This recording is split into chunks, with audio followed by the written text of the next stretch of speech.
বিকেলের নাস্তা হোক বা এমনিতে মেহমান আসলে কোনো কিছু দেওয়ার জন্য আমাদের কিন্তু অনেক সময় টেনশন থাকে যে আমরা আসলে কি দেব। আর সামনে যেহেতু রোজা আসতেছে, রোজার সময় কিন্তু আমাদের এই ভাজা পোড়া টাইপের আইটেম করতে গিয়ে কিন্তু অনেক ভাবতে হয়। আজকে ওই ধরনের একটা রেসিপি শেয়ার করতেছি, আশা করি আপনাদের ভালো লাগবে। হ্যালো এভরিওয়ান, কেমন আছেন সবাই? আজকে আলু আর ময়দা দিয়ে খুব সহজভাবে আপনি সিম্পলি বাসায় একটা নাস্তা তৈরি করতে পারেন, সেই রেসিপিটাই শেয়ার করতেছি। তো এটার জন্য আমি এখানে দেখুন ভাজা কিছু মশলা নিয়েছি। আর আলুটা আমি আগে সিদ্ধ করে এটাকে হাত দিয়ে ডলে ম্যাশ করে রেখেছি। ভাজা মশলার মধ্যে এখানে আমি নিয়েছি পেঁয়াজ ভাজা, তারপরে রসুন ভাজা, কাঁচামরিচ ভাজা। ওটাকে আমি তেলের মধ্যে একদম মচমচে করে ভেজে নিয়েছি। আর এখন সাথে দিয়ে দিচ্ছি এখানে একটু লবণ, হলুদের গুঁড়ো, জিরে গুঁড়ো, একটু গরম মশলা গুঁড়ো আর একটু হলো লাল মরিচের গুঁড়ো দিয়ে আমি এগুলো হাত দিয়ে খুব ভালো করে মেখে নিচ্ছি। আপনারা চাইলে এখানে কাঁচা পেঁয়াজ ব্যবহার করতে পারেন। এরপরে আমি মেখে রাখা সেই আলুটা দিয়ে দিলাম এখানে, দিয়ে খুব ভালো করে হাত দিয়ে এটা মেখে নিচ্ছি। যদি আমার আলুটা একদম ভালো করে ম্যাশ করা, তারপর আমি মশলার সাথে ভালো করে এটাকে মেখে নিচ্ছি। এটা মাখা হয়ে গেলে আমি এটার মধ্যে পরিমাণ মতো কিছুটা ময়দা দিয়ে দেবো। আপনারা চাইলে এখানে কিন্তু চালের গুঁড়ো ব্যবহার করতে পারেন। ময়দা দিলে যেমন ক্রিস্পি হয়, চালের গুঁড়োটাই ঠিক ওরকমই ক্রিস্পি হবে। তবে চালের গুঁড়োটা দিলে একটু শক্ত হয়ে যায়, কিন্তু ময়দাটা দিলে আপনার বাহিরের অংশটা অনেকটা ক্রিস্পি হয়, ভেতরের অংশটা নরম হয়। এরপর আমি এখানে কিছুটা ধনেপাতা দিয়ে দিচ্ছি। আপনারা চাইলে এখানে ধনেপাতার বদলে কালো জিরে বা তিল সেটাও ব্যবহার করতে পারেন। এরপরে সব উপকরণ একসাথে আমি ভালো করে আলুর সাথে মেখে নিচ্ছি।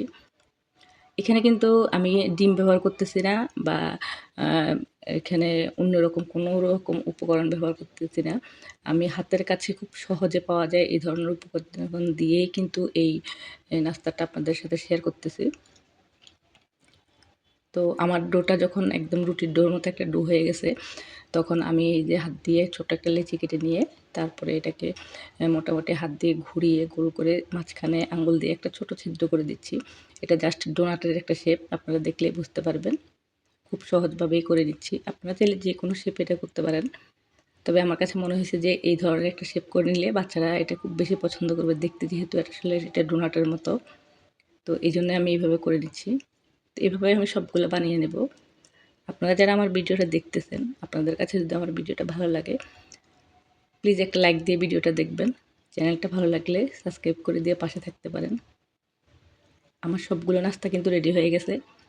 দেখুন একদম দেখতে কিন্তু এটা আসলে ডোনাটের মতো মনে হচ্ছে। এবার এগুলোকে ভেজে নেওয়ার পালা। তো আমি কড়াইয়ের মধ্যে তেল দিয়ে চুলে আগে বসিয়ে রেখেছি।